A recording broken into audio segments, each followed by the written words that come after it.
大家好，我是阿健，做一个温暖的厨师。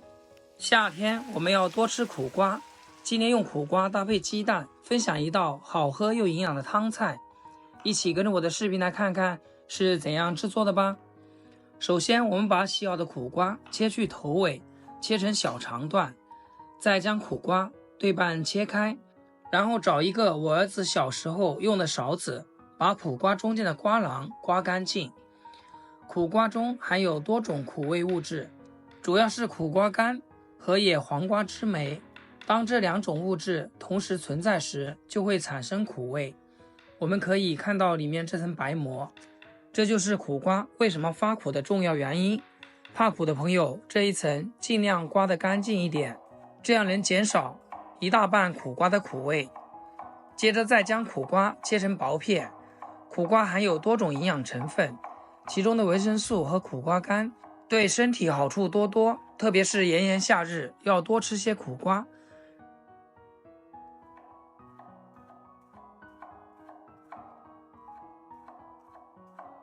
切好之后，先将苦瓜放一边备用。接着准备3-5个饱满的新鲜香菇，把香菇蒂偷偷的取下来。香菇蒂虽然口感偏硬，但也含有一定的营养成分，可以洗干净后做汤、炖菜等，能增加菜肴的风味。香菇蒂去除之后，再把香菇切成薄片，切好后放到清水里面，简单的给它清洗干净。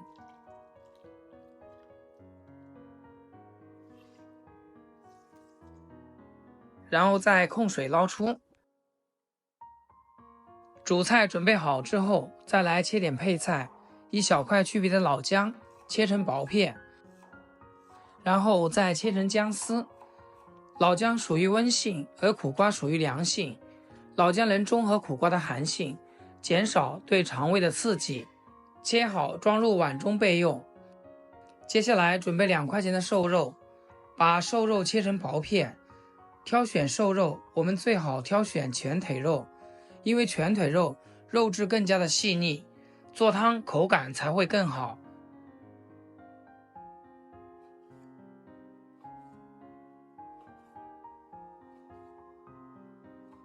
全部切成均匀的片，收入碗里面。想要肉片鲜嫩好吃，没有腥味，接下来我们来腌制一下，加少许的黄酒或者是葱姜水，少许的胡椒粉和毛毛盐，下手给它抓拌一下。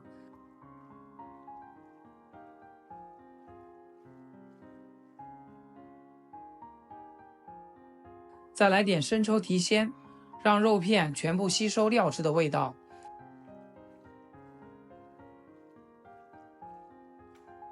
抓拌均匀后放一边腌制20分钟。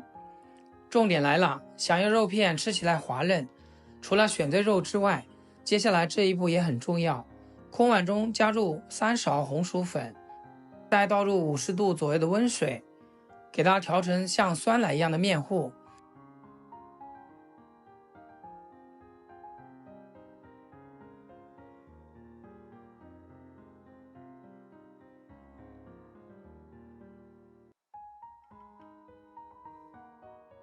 然后把这个面糊直接倒在腌好的肉片上面，让每一片肉都裹上一层粉浆，这可是肉片滑嫩的关键，又能进一步隔绝空气，锁住水分，让肉片煮的时候不会粘连在一起。这个小技巧你可要记好啦。接下来准备一个小碗，根据家里人口的数量，打入适量的鸡蛋。鸡蛋打好不要搅散，放一边备用。所有食材都准备好，接下来我们开始烹饪。操作之前告诉大家一个煎鸡蛋不粘锅的小技巧。首先一定要将锅烧热一些，然后下入食用油，等到油温升高一点，然后再把鸡蛋下锅，热锅凉油再润锅，这样无论是煎鸡蛋还是煎鱼或者是煎豆腐都不带粘的。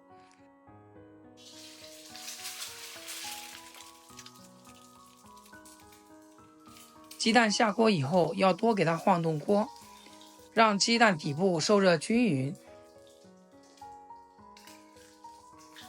煎1分钟左右翻面，煎的时候按压一下，这样中间的蛋黄更容易成熟。一直煎至两面金黄酥脆，哇，这样煎的鸡蛋直接吃都香得不行。盛出来先放凉一下，再随意的切成小块备用。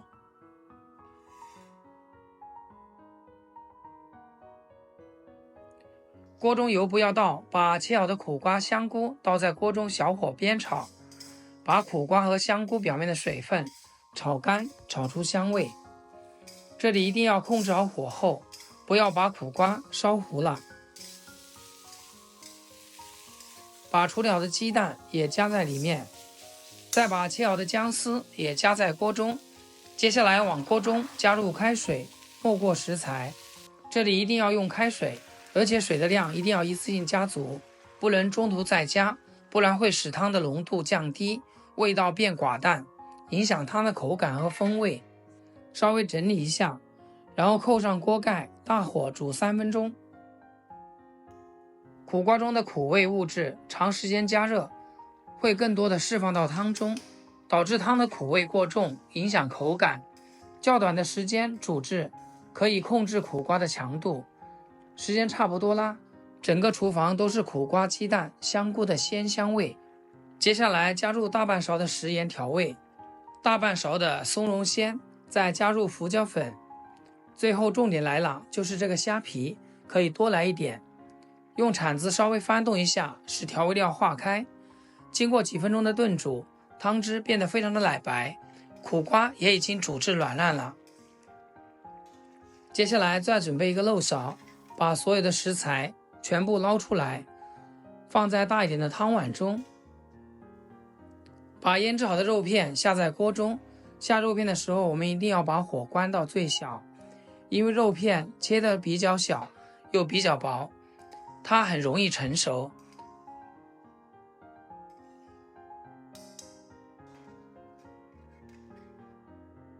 大约在汤汁中烫个20秒左右，我们就直接捞出来，和冬瓜放在一起。有条件的朋友可以加入一小把枸杞搭配颜色，再把锅里面的原汤倒在汤碗中，一道营养又美味的苦瓜鸡蛋汤就做好了。清爽的苦瓜搭配上营养丰富的鸡蛋与其香菇和肉片，不仅增加了营养，同时丰富了口感。苦瓜吸饱了蛋香，软嫩清爽，低脂低卡，无任何负担。来上一碗，真的鲜到骨子里。炎热的夏天，如果你也喜欢吃苦瓜，那么一定要试试这个做法。好啦，今天的视频就简单分享到这里，咱们下期视频见。视频的最后，祝大家天天开心，8颗牙齿晒太阳。